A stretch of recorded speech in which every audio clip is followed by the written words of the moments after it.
السلام عليكم ورحمة الله وبركاته. الحمد لله رب العالمين، وأشهد أن لا إله إلا الله وحده لا شريك له، وأشهد أن محمدا عبده ورسوله صلى الله عليه وعلى آله وصحبه الكرام. أما بعد.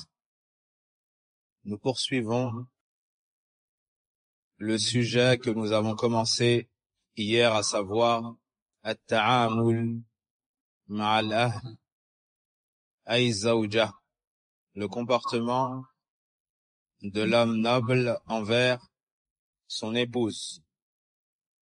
Hier, nous avons mentionné beaucoup de la bienveillance, de l'endurance, de la patience du prophète sallallahu alayhi wa sallam.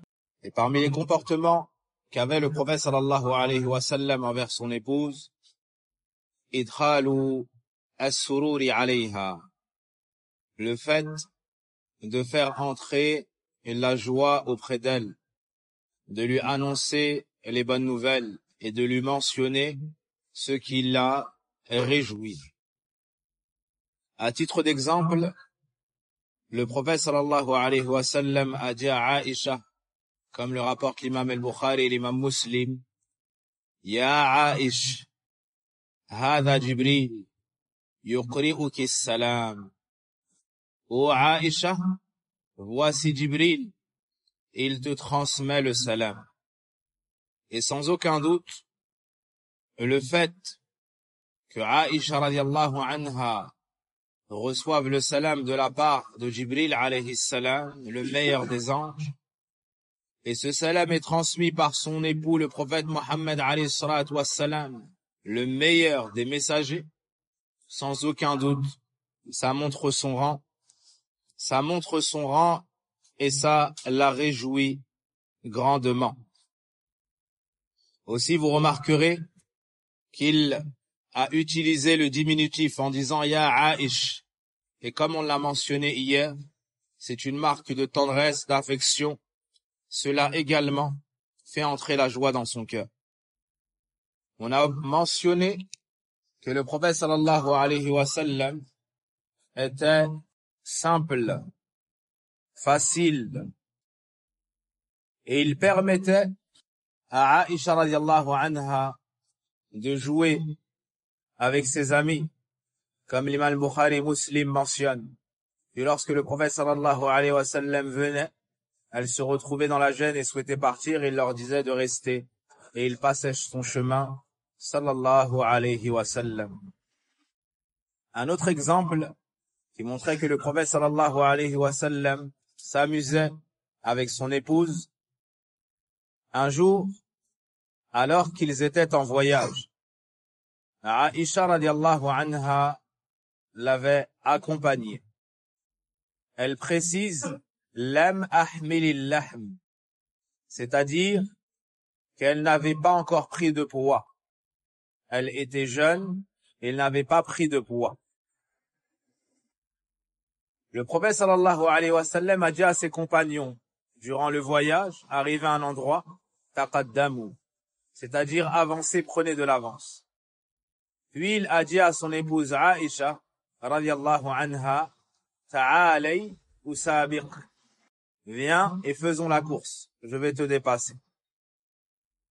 Vous imaginez subhanallah, la scène en voyage, avec les difficultés du voyage.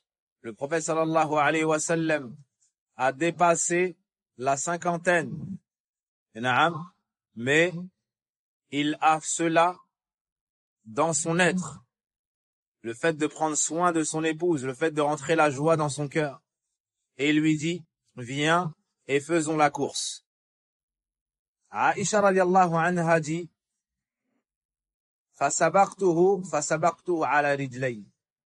Elle dit, nous avons fait la course et je l'ai dépassé. Écoutez la suite. Falamma kana ba'd kharajtu ma'ahu fi safar. Plus tard, dans un autre voyage, je sortis avec lui. Et là, à nouveau, alors que elle, wa nasitu alladhi kan, et j'avais oublié ce qui s'était passé. Mais le prophète sallallahu alayhi wa sallam, lui, ne l'avait pas oubliés. Et elle précise وَقَدْ حَمَلْتُ اللَّحْمِ et j'avais pris du poids. فَقُلْتُ كَيْفَ أُسَابِقُكَ يَا رَسُولَ اللَّهِ وَأَنَا عَلَى هَذِهِ الْحَالِ. Comment pourrais-je te dépasser au messager d'Allah alors que je suis dans cet état? Le prophète sallallahu alayhi wa sallam lui a dit la taf'alan, c'est-à-dire tu ne vas pas te défiler. Allez, on va faire la course. Fasabaqtuhu fasabaqani. On a fait la course et il m'a dépassé. Wa ja'ala yadhhak. Et il s'est mis à rire. Wa qala hadhi tilk bisabiq. Il lui a dit yani comme on dirait en français on est quitte. Naam, celle-ci pour la fois passée. En d'autres termes, tu te souviens quand tu m'avais dépassé? Maintenant, je t'ai dépassé, on est à égalité. Rapporté par An-Nasa'i et autres. Cette histoire montre de manière très explicite comment le prophète sallallahu alayhi wa sallam accordait de l'importance à son épouse et se souciait de faire entrer la joie auprès d'elle. Car pour penser, alors que elle, la concernée, a oublié, et avant cela, la première fois, pour penser à faire ça, un homme de plus de la cinquantaine qui va dire à son épouse, on fait la course, dans un voyage, et à Sahaba, il leur dit d'avancer pour libérer l'espace, et tu vois aussi le juste milieu du prophète alayhi salatu wassalam. Naam, car certains vont dire, mais moi aussi je fais entrer la joie, dans le cœur de mon épouse. J'organise une fête, il y a de la musique, on ramène des gens, et ils font ceci, et ils font cela. Naam, l'autre dira, mais moi je la ramène au cinéma. Et l'autre dit, je la ramène ici et là. Non, le prophète sallam n'a pas fait la course devant tout le monde. Il a dit aux sahaba, avancez.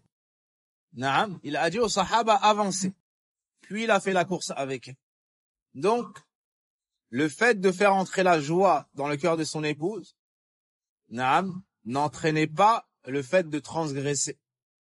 Et beaucoup, lorsqu'ils transgressent, lorsqu'ils sont conscients, ils disent, par exemple, mais c'est pour la famille, mais c'est pour les enfants, mais ceci, mais cela, comme si, le haram s'arrêtait chez l'homme. Et que ce qui était haram pour l'homme allait devenir halal pour la femme et les enfants. Subhanallah, le haram, c'est haram. Tant que ça n'est pas une règle spécifique à l'homme ou à la femme. Quoi qu'il en soit, c'est ainsi qu'était le prophète sallallahu alayhi wa sallam. Et ça n'est pas le seul exemple. Alors que des Éthiopiens jouaient à la lance dans la mosquée, le prophète sallallahu alayhi wa sallam a dit à Aïcha de venir se divertir en regardant leurs actes. Et écoutez le juste milieu duquel on parlait ici. Wa ana fasatarani Rasulullah sallallahu alayhi wa sallam. Le messager d'Allah me cache. C'est-à-dire qu'elle regardait de derrière lui et lui il la cache. Ça c'est le juste milieu. Il pense à la divertir, au même moment il préserve son épouse. Il préserve son honneur et sa dignité, lui d'homme et elle de femme. Wa ana anzur. Et moi je regardais.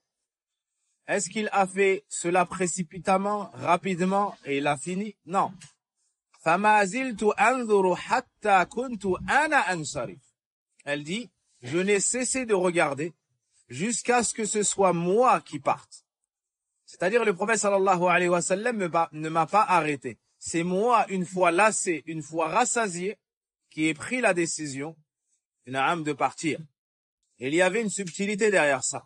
Qui sait pourquoi est-ce que Aïcha radiallahu anha a pris plus de temps qu'elle aurait voulu à la base. Elle a fait durer cela. Il y a une sagesse. Naam, qui sait quelle est cette sagesse? Une femme, dans un groupe de femmes, peut avoir cette réflexion. Aïcha a voulu montrer sa place. Elle a dit, pour que vous sachiez cette jeune fille, qui est cette jeune fille? En parlant d'elle. C'est pour montrer son rang et montrer sa place au prophète, par rapport au prophète sallallahu alayhi wa sallam, d'entre l'ensemble des gens. Voyez-vous ma place? Je reste autant de temps que je veux jusqu'à que ce soit moi qui me lasse. Pour dire aux autres, elle est à un certain niveau dans le cœur du prophète alayhi salatu wassalam. Ainsi, il faut prendre en considération la personne dans sa jeunesse, dans son physique, dans sa qualité sociale, dans sa situation géographique et ainsi de suite. Barakallahu fikum. Celui qui a une épouse qui est à la campagne, il ne fera pas les mêmes choses que celle qui est en ville. Celui qui a une épouse qui a 18 ans ne fera peut-être pas les mêmes choses que celle qui a 45 ans, et ainsi de suite. Tout cela est à prendre en considération. Celle qui sort d'une famille aisée ne fera pas les mêmes choses que celle qui sort d'une famille modeste, et inversement, ou pas. Dans une autre version du hadith rapporté par At-Tirmidhi, le prophète sallallahu alayhi wa sallam disait à Aïcha, Ama shabi'ti, n'en as-tu pas assez, n'es-tu pas rassasié, c'est-à-dire du divertissement? Et elle disait, non. Et moi je regardais, mais en réalité, pourquoi? Et dans ce hadith, elle le précise, li anzura manzilati inda, pour voir ma place auprès de lui. Pour voir ma place auprès de lui. Naam. Que s'est-il passé ensuite? Omar ibn Khattab est passé par là. Que s'est-il passé? Tout le monde s'est éparpillé. Naam, les gens jouaient, se divertissaient. Dès qu'Omar ibn Khattab est passé par là, tout le monde a abandonné. Naam, et ils se sont éparpillés. Et ça a fait rire certains. Et le prophète sallallahu alayhi wa sallam a dit, je vois les shayatines parmi les ins et parmi les djinns fuir Omar. Puis, le prophète sallallahu alayhi wa sallam leur a dit de revenir. Il leur a dit de revenir. Une autre situation qui montre comment était simple ou facile le prophète sallallahu alayhi wa sallam et qu'il avait beaucoup de patience. Au pèlerinage d'adieu, comme vous le savez, il y avait environ 100 000 personnes qui ont accompagné le prophète sallallahu alayhi wa sallam au Hajj. Et il y a plusieurs types ou rites. Et le meilleur rite s'appelle At-Tamattu'. At-Tamattu', tu fais une umrah, puis tu la termines, tu sors de l'état d'ihram. Le 8e jour de Dhul Hijjah arrivé, tu te remets en état d'ihram pour faire le pèlerinage. Donc il y a une umrah distincte et il y a un hajj par la suite. Aïcha radiallahu anha n'a pas eu le temps de faire le tawaf et elle a eu ses menstrues. Quand le prophète alayhi salatu wassalam l'a vue, elle était en larmes. Il lui a dit, que t'arrive-t-il? Je crains que tu étais menstruée. Elle a dit oui. Elle pleurait parce qu'elle n'a pas pu faire le tawaf. Donc elle n'a pas pu avoir une umrah. Et les autres ont fait une umrah, ceux qui faisaient le rite at-tamattu'. Il lui a dit, c'est pas grave. Lave-toi et fais tout ce que fait le pèlerin, exception faite du tawaf. Quand tu seras purifié, lave-toi et fais ton tawaf. Alors elle a fait son hajj comme les autres ont fait leur hajj. Mais une fois tout cela terminé, et que le prophète sallallahu alayhi wa sallam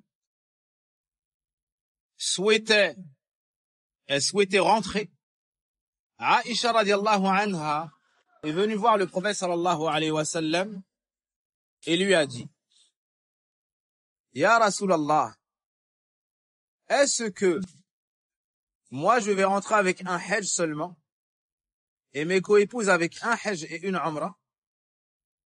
Le prophète sallallahu alayhi wa sallam lui a dit,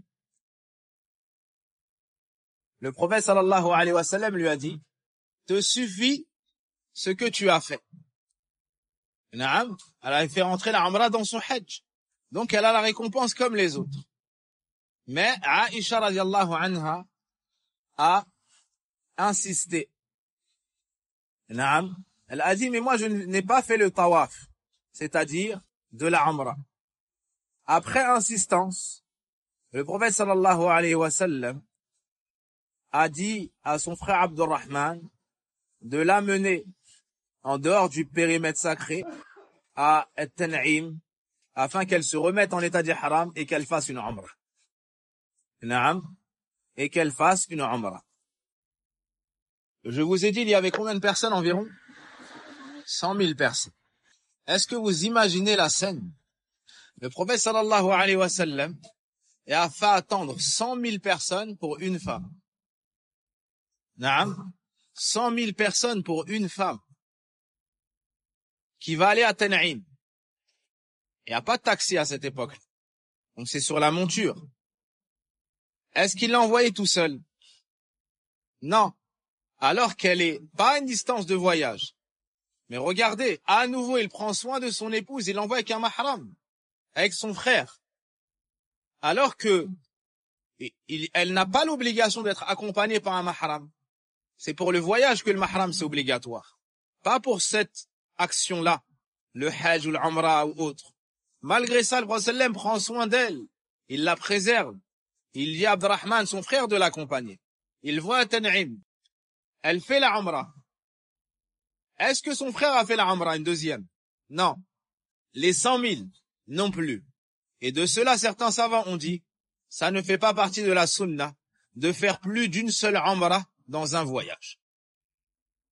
Comment 100 000 personnes ne prennent pas cette récompense alors que c'est le mieux à faire? Son propre frère qui l'accompagnait, il n'a pas fait l'umrah de ce qu'on sait. Donc ça n'est pas le mieux de faire plusieurs umrah dans un seul voyage. Mais si tu es amené à sortir de Mecca, tu vas visiter, tu vas à un cours à Médine ou tu vas visiter des savants ou un ami autre, sur le retour, ça c'est un voyage. Tu peux refaire un umrah en étant parfaitement en concordance avec la sunna. Refermons cette parenthèse. Aïcha radiallahu anha a fait sa umrah. Le prophète sallallahu alayhi wa sallam, de base, il ne l'a pas encouragé à ça. Mais quand il l'a vue insistante, il lui a permis de faire sa umrah. Et environ 100 000 personnes l'ont attendu. Environ 100 000 personnes l'ont attendu. En plus du fait qu'Allah subhanahu wa ta'ala, en plus du fait que le prophète sallallahu alayhi wa sallam nous a montré comment l'islam a honoré la femme, ici tu vois la place de Aïcha radiallahu anha particulièrement et le comportement du prophète sallallahu alayhi wa sallam avec son épouse. Et ce hadith dans le recueil de l'imam Muslim rahimahullahu ta'ala. Le prophète sallallahu alayhi wa sallam faisait une activité qui, à notre époque, certains hommes ont du mal à faire. Dans son comportement avec son épouse, il l'écoutait. Il l'écoutait simplement. Même si elle était longue, très longue. Certains n'écoutent pas leur épouse. Certains se forcent à écouter leur épouse. Certains entendent mais n'écoutent pas leur épouse. À un point où il fut dit à un homme, depuis combien de temps tu es marié? Il a dit, depuis 30 ans. Ils lui ont dit, comment tu fais alors que nous, ça fait 5 ans, on les supporte plus. Il dit, comment tu fais? Et chaque jour, je rentre, je m'assieds et je la laisse parler. Et elle parle. Il m'a dit, mais toi, tu lui réponds quoi? Il lui dit rien, je sais pas ce qu'elle dit. Allez, je l'écoute même pas, vraiment. Mais le fait qu'elle ait parlé, pour elle, la journée commence. Elle a vidé son sac, et on commence la journée et tout va bien. Et tous les jours, je fais ça. Et je m'assieds, je sais qu'elle a besoin de parler, et elle parle. Et j'entends, mais il l'écoute pas vraiment. Il est là, il écoute, ou elle lui dit. Peut-être lui, il pense à ça, mais il lui laisse tout le temps qu'elle veut. Puis il commence, il reprend. Cette petite blague pour dire que c'est une chose simple, mais c'est pas une qualité qui est donnée à tout homme. Et ça peut être dû ou pas à la femme, à l'intérêt que l'homme peut donner à ce qu'elle dit, ou est-ce qu'ils ont les mêmes centres d'intérêt, ou est-ce qu'elle va parler de ce qui l'intéresse ou pas, ou peut-être qu'elle se plaint, ou peut-être. Le prophète sallallahu alayhi wa sallam ne regardait pas ça. Donc c'est pas une excuse, le sujet, c'est pas une excuse, l'important, c'est pas. Ici, il s'agit d'être le meilleur. Et le meilleur, c'était le prophète sallallahu alayhi wa sallam. Il écoutait son épouse, même si elle était longue. Il ne la coupait pas, il ne l'arrêtait pas, Et je vais vous citer un seul exemple. Moi, juste de lire le hadith entièrement, c'était long pour moi. De lire le hadith entièrement, c'était long pour moi. Le prophète sallallahu alayhi wa sallam, lui, il a vécu le hadith et il a conclu le hadith en disant les plus belles des paroles qui puissent réjouir une femme. Je vais vous le résumer. Ce hadith est connu sous l'appellation de hadith Abu Zar'a ou bien Zar'a. Pourquoi? Parce que elle raconte une histoire. Al-Bukhari et Muslim rapportent que Aïcha radiyallahu anha a dit Jalasa 11 imra'a. 11 femmes se sont assises. Fata'ahadna wa ta'aqadna alla yaktumna min akhbari azwajihinna shay'a. Elles ont pris mutuellement l'engagement de ne rien cacher de leur époux. Vous avez compris la scène? 11 femmes, imaginez l'invitation, 11 femmes se réunissent et elles discutent. Et dans la discussion, une dit, chacune d'entre vous va citer comment est son mari, ou bien les défauts de son mari sans rien cacher. Et elles se sont mises d'accord sur cela. Elles sont 11. Et Aïcha commence à raconter, une par une, la première, la deuxième, jusqu'à la 11e, le prophète sallallahu alayhi wa sallam, vous verrez quelle fut sa réaction. La première a dit, Zawdi lahmu jamalin ghathin ala ra'si jabal la sahlin fayurtaqa wala saminin fayuntaqal. La première a cité, la deuxième a cité, la troisième a cité, jusqu'à la 11e. Je vais vous citer, la mention de chacune des femmes sans lire le hadith. Les termes en arabe sont très soutenus pour moi. La première a dit, mon mari, il est comme une viande de chameau décharnée au sommet d'une montagne. Ni il est facile pour être surmonté, ni il est assez gras pour être repris ou échangé. La deuxième, elle a dit, moi, j'ose même pas commencer. Elle a dit, j'ose même pas commencer parce que je crains de ne plus m'interrompre. Il est rempli de défauts. C'est une catastrophe. Si je commence à parler, je vais plus m'arrêter. Et si je parle, je vais parler que de ses défauts à part. La troisième, elle a dit comme si on disait, il démarre au quart de tour. Si je fais la moindre chose, il me divorce direct. Et si je parle pas, il m'oublie. Si je fais quelque chose, je risque le divorce. Et si je dis rien, je suis tellement de côté qu'il m'oublie. La quatrième, elle a dit un bien. Elle a dit, il est comme une nuit de Tihama. Tihama, c'est une région. En Arabie. Ni trop chaud. Dans cet endroit-là, il fait ni trop chaud, ni trop froid. Avec lui, ni crainte, ni lassitude. La cinquième a dit, quand il rentre, il dort comme un guépard. Ça, on peut le comprendre de plusieurs manières. Soit c'est des éloges. Le guépard, il va tout droit, il fait ce qu'il a à faire. Donc, il surveille pas tout ce qui se passe dans le foyer. Pourquoi ça? Pourquoi c'est pas propre? Pourquoi c'est pas rangé? Ainsi de suite. Soit c'est cet éloge-là. Ça veut dire, il est pas méticuleux sur la tenue du foyer. Il est doux avec elle, ainsi de suite. Et quand il sort, il est brave comme un lion. Et il demande pas de compte sur ce qu'il voit. D'autres ont dit c'est un blâme. Il vient, il mange, il dort, il ressort. La sixième a dit quand il mange, il laisse rien. Quand il mange, tout ce qu'il y a disparaît. Quand il boit, il vide tout. Et quand il va dormir, il se soucie même pas est-ce que je suis triste ou je ne le suis pas. La septième, Maza, comme si elle avait dit, il est lourd. Tout problème existant, il est en lui. Tout problème existant, tu le trouveras en lui. Et il arrive à accumuler plein de défauts en même temps. C'est pas tel tantôt il est comme ça. Il arrive à tout réunir en même temps. Une autre a fait ses éloges. La huitième a fait les éloges en disant, il est doux comme, par exemple, la peau du lapin, la bonne odeur du safran, ainsi de suite. La neuvième, elle a dit, c'est le pilier de la maison élevée, ainsi de suite. En gros, il gère le foyer, il est sociable, ainsi de suite. Il est généreux. Il y a toujours du feu dans sa maison, de la cendre. Ça veut dire qu'il accueille les invités, il a l'hospitalité. Et d'autres éloges. La 10e, elle a dit que son mari, c'est Malik. Puis elle a dit, yani, qu'est-ce qu'on pourrait dire de Malik? Bien mieux que tout cela. Puis elle a parlé des biens qu'il a, des nombreux chameaux qu'il a, jusqu'à la fin du hadith. Enfin, la 11e. La 11e a dit, mon époux, c'est Abu Zar'a. Naam.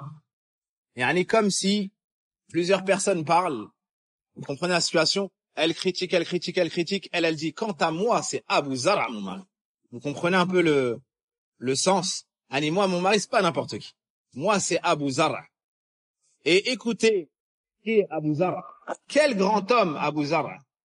Il a chargé mes oreilles. Yani, mes oreilles sont devenues lourdes. Ça veut dire quoi? Ça veut dire, il m'a mis des bijoux. Naam, il a chargé mes oreilles. Yani, il m'a couvert de bijoux. Comme l'expression, il m'a couvert de bijoux. Mes bras, il les a engraissés. Ça veut dire, il achète, on mange bien, ainsi de suite. Il a engraissé mes bras. Et il m'a rempli de joie. Il me rend heureuse. Il m'a trouvé dans ma famille, naam, et leurs quelques moutons. Yani, je viens d'une famille modeste. Dans la campagne. Qu'est-ce qu'il a fait? Il m'a sorti de là-bas, il m'a ramené dans sa famille. Naam, il m'a ramené dans sa famille. Là où on entend, donc elle parlait de moutons, et là elle parle du hennissement. C'est quel animal qui hennit? Hein? Le cheval. Naam, le cheval. On dit le hennissement des chevaux. Et le bruit des chameaux. Il fait quoi comme bruit le chameau? Vous savez? Il blatère. Donc on dit et le blatèrement, comme ça, et le blatèrement des chameaux. Barakallahu fik. Et après, elle a parlé des récoltes, yani du risque qu'Allah Azza wa Jalla a élargi. Puis elle a dit, quand je parle auprès de lui, on me fait aucune remontrance, on m'insulte pas. Naam. Quand je dors, c'est jusqu'au matin. Yani, on me dérange pas. Et si je consomme, c'est jusqu'à satiété. Toutes ces éloges-là sont sur qui? Abu Zar'a. Elle s'arrête pas. La mère de Abu Zar'a. Qu'est-ce qu'on pourrait dire sur la mère de Abu Zar'a? Et elle commence les éloges. Ses marmites sont remplies. Sa maison, spacieuse. Ensuite, les enfants de Abu Zar'a. Ou plutôt le fils de Abu Zar'a. Naam. Puis elle a décrit, le lit de son fils, comment il est, le cabaret qu'il a, et ainsi de suite. Puis, la fille de Abu Zar'a, obéissante envers son père, obéissante envers sa mère. Et écoutez l'éloge, pour que vous sachiez que la beauté, c'est relatif d'une époque à une autre selon les traits physiques. Elle remplit son vêtement de son corps. Et elle rend jalouse sa coépouse. Ça veut dire quoi? Elle remplit son vêtement de son corps. Ça veut dire qu'elle est potelée. Naam, ça veut dire qu'elle est bien en chair. Et ça, jusqu'aujourd'hui, dans certaines régions, c'est un critère de beauté. Et la femme qui est fine, naam, c'est pas recherché, c'est pas prisé. Naam. Et dans la péninsule et dans d'autres endroits, la femme, qui avait le meilleur gabarit, c'est celle qui était, comme décrit ici. Elle remplit bien son vêtement. Et elle rend jalouse sa coépouse. Elle est préférée, c'est la préférée de son époux. La servante de Abu Zar'a, elle répète rien de ce qu'on dit. Elle divulgue pas de secrets. Elle dépense pas inutilement nos biens. Et ainsi de suite. Comment est-ce qu'elle a fini l'histoire? L'histoire, elle est ajiba. Elle est étonnante. Elle a ajouté à la fin, un jour, Abu Zar'a est sorti pour préparer le beurre ou autre. Et il a vu une femme avec 2 enfants, naam, tels 2 guépards, qui jouaient. Puis il l'a épousée. Naam. Puis il l'a épousée. Dans une autre version du hadith, naam, elle dit, et il se sépara de moi. C'est-à-dire que il a préféré au final cette femme à moi jusqu'à ce qu'il m'ait divorcé. Ensuite, Zara s'est remariée. Naam. Elle s'est remariée avec un homme, elle dit avec un homme parmi les nobles. Il monte à cheval. La prestance, il maîtrise le monté de cheval. Il porte sa lance et ainsi de suite. Et il revient le soir en m'offrant des bêtes. Masha'Allah, je me suis remarié, Allah m'a facilité un époux très bien. Naam. Vous savez ce par quoi elle a conclu? Elle a dit un tout petit peu de ce que Abu Zara me fait, c'est mieux que tout ce que cet homme-là m'a fait. C'est-à-dire que tellement qu'Abu Zara était bon, ce nouvel époux, il est excellent. Mais Abu Zara lui fait énormément d'ombre tellement il était exceptionnel comme époux. Si je pouvais rassembler tout ce qu'il m'a donné, cela ne pourrait pas atteindre le plus petit récipient de Abu Zara. Naam.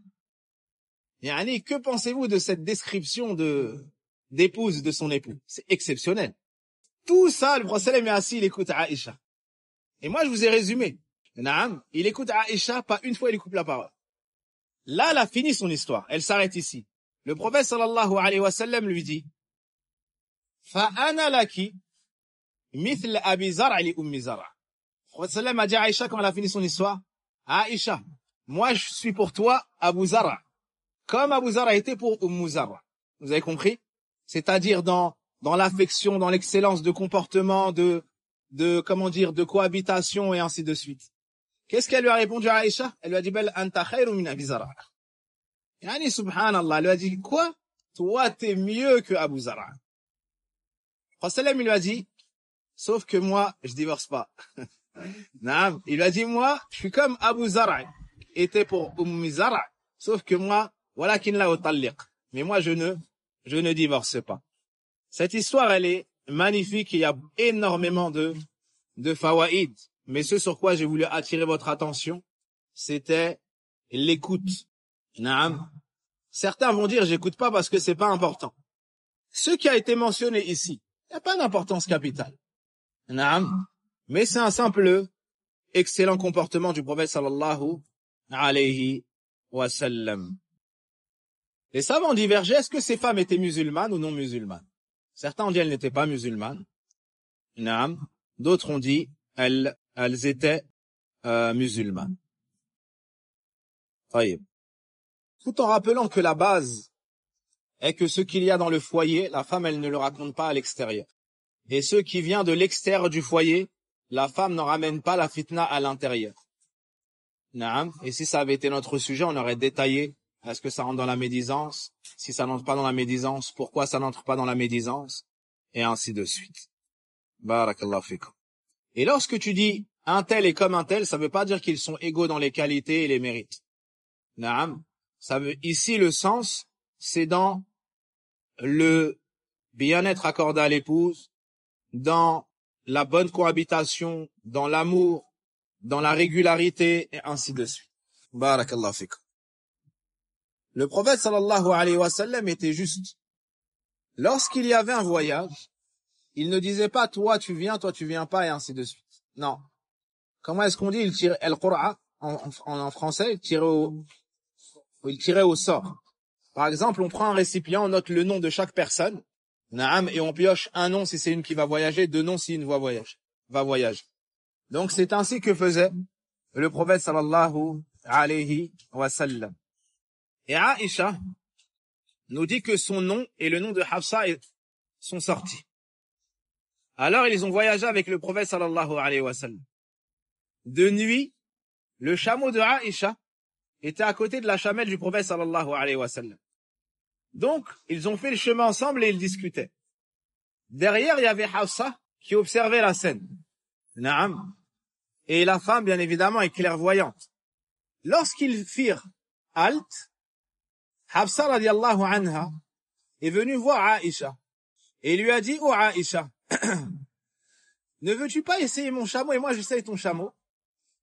Elle lui a dit, oui, il n'y a pas de problème. Lorsqu'ils ont levé le campement, Hafsa a monté le chameau d'Aïcha. Aïcha a monté le chameau de Hafsa. Sans problème, ils ont avancé. Et c'est là que Aïcha regarde devant elle. Qu'est-ce qu'elle voit? Elle voit Hafsa à côté du prophète sallallahu alayhi wa sallam, et elle voit que Hafsa avait avait organisé ce stratagème, si on peut dire ainsi. Radiyallahu anha. C'est-à-dire qu'elle avait exposé une chose, mais pour récolter autre chose sans qu'on ne la voie venir.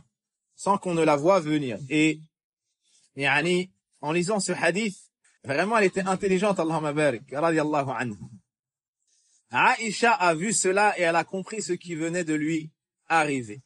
Et elle aimait tellement le prophète sallallahu alayhi wa sallam que de voir cette vision l'a affectée.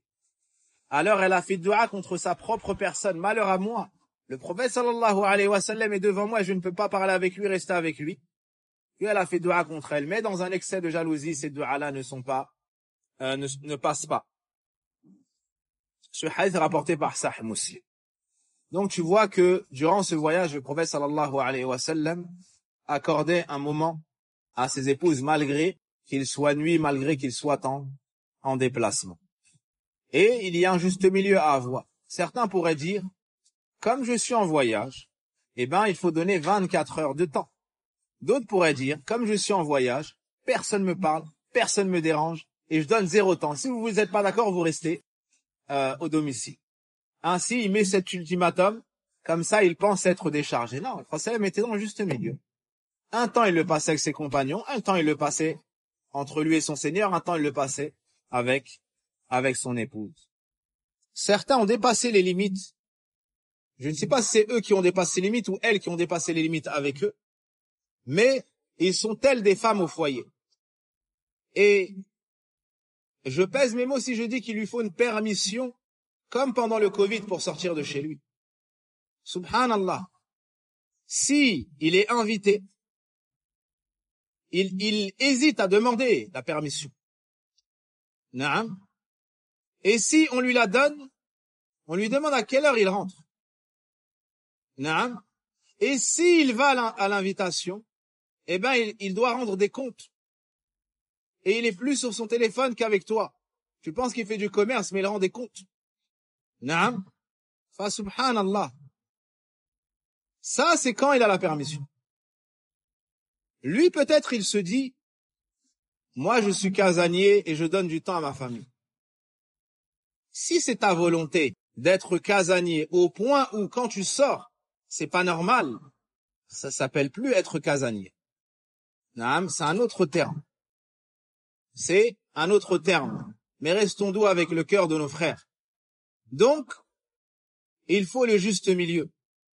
Entre celui qui sort jusqu'à 4 heures du matin toutes les nuits comme si il avait été créé pour cela et qu'il était célibataire, sans parents, sans enfants, sans femme, naam, pour ensuite dormir jusqu'après l'asr, et celui qui ne se voit pas la permission d'aller avec ses amis pour une assise de science ou pour une assise de dunya licite.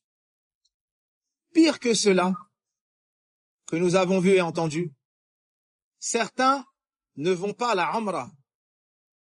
D'autres, pire encore, ne vont pas au Hajj. Allah, lorsqu'il a dit les man istata'a ilayhi sabila, pour celui qui en a la capacité, c'était pas ça la capacité. La capacité, c'est la monture. La capacité, c'est les moyens d'atteindre Mecca. Naam. Certains ne vont pas de peur de s'attirer les foudres de la ministre des Affaires intérieures. Naam. Subhanallah. Faut le juste milieu. Il faut le juste milieu. Barakallahu fikum. Le prophète sallallahu alayhi wa sallam laissait passer beaucoup de fautes. Il laissait passer beaucoup de fautes. Il n'était pas sévère sur la plupart des fautes qui ne touchaient pas au droit d'Allah subhanahu wa ta'ala. À titre d'exemple, le prophète sallallahu alayhi wa sallam aimait bien le miel et ce qu'on pourrait dire, ce qui s'apparenterait à notre époque à quelque chose de sucré. Je ne sais pas si on peut dire des friandises ou bien des pâtisseries, par exemple. Disons des pâtisseries. Mais c'est pas ça le terme du hadith. Donc il aimait, disons, les pâtisseries et le miel. Et le prophète sallallahu alayhi wa sallam avait une sunna. Cette sunna, c'est qu'après l'asr, il faisait le tour de ses épouses. Et il venait s'enquérir de leur situation, de leurs besoins, et ainsi de suite. Donc le prophète alayhi salatu wa sallam donnait du temps, particulièrement dans la matinée, après l'asr et après l'isha. Particulièrement une partie de la matinée, après shuruq, après l'asr et après l'isha. En regardant les textes, tu vois souvent que c'est ces moments-là où on raconte des choses du foyer. Je vous mentionne un hadith ici. كان النبي صلى الله عليه وسلم إذا صلى العصر دار على نسائه واحدة واحدة يسأل عن أحوالهن. J'avais écrit cela pour résumer. Maintenant, je vous mentionne le hadith. كان إذا صلى العصر أجاز على نسائه فيدنو منهن. Lorsqu'il finissait la prière du asr, il se rendait chez ses épouses, se rapprochait d'elles. Il est rentré chez Hafsa. Et contrairement au temps passé chez les autres, il est resté plus longtemps. Naam. À votre avis, qui a remarqué cela? Aïcha. Aïcha radiallahu anha l'a remarqué que le prophète sallallahu alayhi wa sallam est resté plus longtemps chez Hafsa. Quand il est arrivé chez elle, le prophète sallallahu alayhi wa sallam lui a dit, Aïcha l'a interrogé, Naam, sur cette retenue. Il lui a dit qu'une femme lui a offert du miel et elle m'en a servi. Quand Aïcha a entendu cela, elle a juré par Allah qu'elle allait entreprendre quelque chose. Qu'est-ce qu'elle a fait? Elle est partie voir sa copine. Sa copine, c'était Saouda, entre autres. Et elle lui a dit, le prophète sallam va venir chez toi. Quand il vient chez toi, il va se rapprocher de toi. Le prophète, quand il est rentré, il a embrassé ses épouses. Et tu lui diras, c'est quoi cette odeur? Et le prophète sallam était extrêmement à cheval sur l'odeur émanant de lui. Il sentait toujours bon. Le prophète, il était pur, son odeur était pure, sa sueur était pure, son odeur était bonne. Et jamais on n'a senti de lui une mauvaise odeur. Naam, sallallahu alayhi wa sallam. Jusqu'à sa sueur, elle était bonne, il est tayyib, sallallahu alayhi wa sallam. Alors, elle lui a dit, Hafsa va lui servir de ce qu'il aime boire. Dès qu'il vient, tu dis, Rasulallah, c'est quoi cette odeur? Il va te dire, j'ai bu du miel que m'a servi Hafsa. Et tu dis, ah, d'accord, moi j'ai pensé que c'était ça. Une chose que le prophète n'aurait pas aimé, que l'odeur émane de lui, provienne de lui. Elle a dit ça à Saouda. Naam, Saouda a dit, Walladhi la ilaha ghayruh. Je jure par Allah, celui en dehors duquel il n'y a pas d'autre divinité. Que quand le prophète est venu, en gros, comme si on disait, j'ai perdu mes moyens, mais je savais que si je ne faisais pas ça, j'allais avoir affaire à Aïcha. Aïcha avait du caractère, Aïcha, elle était un peu leader. Et alors, quand le prophète s'est approché d'elle, elle a dit, malgré moi, je l'ai fait. Sinon, quand il est venu, elle a plus osé le faire. Malgré tout, sous la pression, elle a fait ce que Aïcha lui a dit, étape par étape. Taïb. Puis, Aïcha est partie voir sa fille. Elle lui a demandé de faire la même chose. Quand elle est rentrée, elle a dit la même chose, les mêmes étapes. Quand le prophète sallam est retourné chez Hafsa, Hafsa lui a dit, je te sers du miel à Rasulallah. Il a dit, la hajat ali. Il a dit, je n'en souhaite pas, je n'en désire pas. Ce que Aïcha a voulu précisément, c'est réalisé et elle a su comment atteindre son but. Quand Saouda a vu que le prophète sallam s'est privé de boire du miel, elle a regretté. Elle a dit, subhanallah, on a privé le prophète sallam de ce qu'il aime. Et les épouses du prophète sallam avaient le niveau de l'excellence. C'est-à-dire, au-delà que ce soit elles qui reçoivent l'agrément et elles qui fassent ce que le prophète sallam aime, elles voulaient la satisfaction du prophète sallam. Donc le simple fait qu'ils ne consomment pas de ce qu'il aime, ça suffisait à leur faire mal. Ça, c'est l'excellence dans l'amour. c'est que ça ne provienne pas forcément de toi. Le simple fait que le bien-aimé reçoive ce qu'il aime, ça suffit à te satisfaire. Certaines personnes, il faut que ce soit elles qui aient fait la chose et reçoivent les honneurs. D'autres, c'est un niveau au-dessus. C'est que l'amour donné est tellement grand que la simple satisfaction du bien-aimé est suffisante. Mais si ça peut venir de nous, eh ben c'est meilleur. Ces épouses-là avaient ce niveau-là, radiyallahu anhun. Et ce hadith dans le Bukhari est Muslim. Le prophète sallallahu alayhi wa sallam cherchait l'agrément de ses épouses. Même s'il y avait un différend entre elles et leur père, il réussissait à trouver une issue favorable. Il réussissait à trouver une issue favorable. Certains disent, c'est ta famille, ça me regarde pas. Chacun ses problèmes. Ou, moi, je rentre pas dans les problèmes parce que quand vous allez vous réconcilier, vous allez vous mettre ensemble contre moi. C'est comme ça qu'elles font. Allez, si il y a un problème, c'est toi l'ennemi, la famille, elle se réunit contre toi. Mais s'il y a un problème interne et que toi, tu rentres dans ce problème interne, quand ils vont se réconcilier, qu'est-ce qui va se passer? Tu vas redevenir la cible au tir à l'arc. Tu vas redevenir la cible. Il y en a qui ont de l'endurance, ils le font, il y en a qui n'ont pas d'endurance. Alors ils disent, moi je rentre pas dans les problèmes parce que je connais la finalité. Le prophète sallam n'était pas comme ça. Écoutez ce récit. Abu Bakr demande la permission d'entrer chez le prophète sallallahu alayhi wa sallam. Qu'est-ce qu'il entend? Qu'une femme élève la voix. Et il est chez qui? Il est chez Aïcha. Alors il se dit, c'est ma fille qui élève sa voix sur le prophète sallallahu alayhi wa sallam. En plus de son mari, on lui donne la permission. Il rentre. Immédiatement, il se dirige vers Aïcha. Il lui dit, Yabnata Ummi Roman.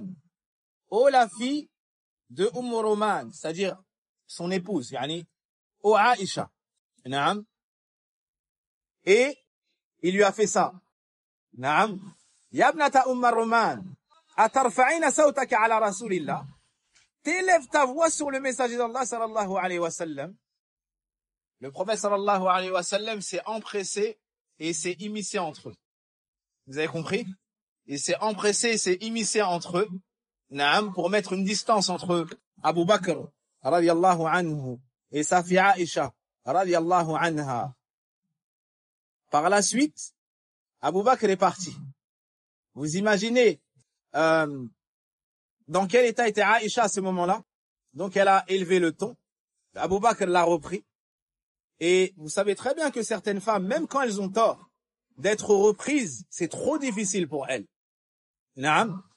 Et si elle est reprise par quelqu'un de sa famille, elle peut voir ça comme une trahison, alors qu'elle en tort à 100%. Et là, le prophète sallallahu alayhi wa sallam, après que Abu Bakr soit parti, vient et lui dit, oh Aïcha, t'as vu comment je t'ai sorti d'affaire? Non, il a dit, oh Aïcha, t'as vu comment je t'ai libéré de cet homme? T'as vu comment je t'ai sauvé de cet homme? Il parle d'Abu Bakr. Après, vous imaginez, la plaisanterie, après Sari, après, et ainsi de suite. Barakallahu fikum. Et dans le hadith, donc après, il est venu pour avoir sa satisfaction. Naam.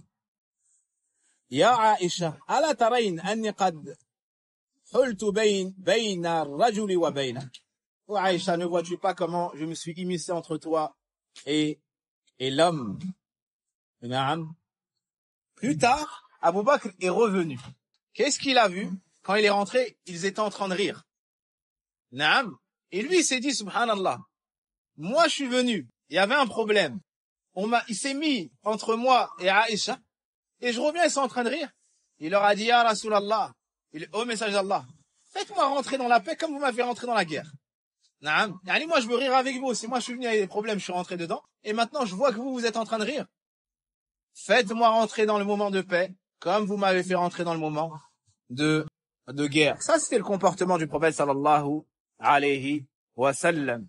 Et ici on attire l'attention. Ça c'est le hadith de Nu'man ibn Bashir dans Silsilatu Sahih de Cheikh Al-Albani, il est aussi dans le recueil d'Imam Ahmed. Ici on attire l'attention sur un point très important. Qui est-ce qui a repris Aïcha ici? Dans le hadith, c'est Abu Bakr. Abu Bakr, c'est qui? C'est son père.